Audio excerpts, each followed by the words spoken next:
पिंपळगाव म्हणजे तीर्थक्षेत्राचं गाव आहे बर का. इथले कोणाचंही घर जर पाळलं तर तिथं चित्रकला केलेली दगडाचं आता अवशेष बघायला मिळते.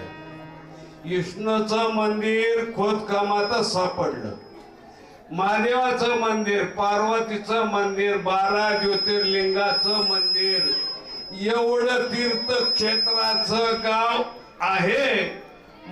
आम्हाला तुमच्याविषयी आपुलकी आहे म्हणून मी येण्याचा प्रयत्न करतो.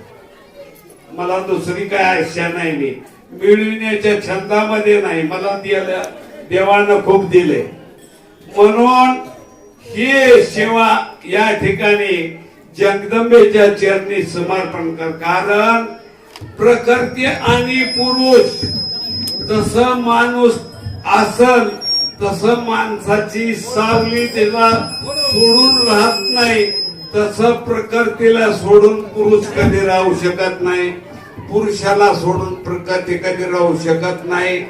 असं हे दोन्हीचा समन्वय म्हणून सेवा या ठिकाणी आमच्या जगदंबेच्या चरणी समर्पण करून या ठिकाणी सेवेला पूर्ण विराम. जय विठ्ठल जय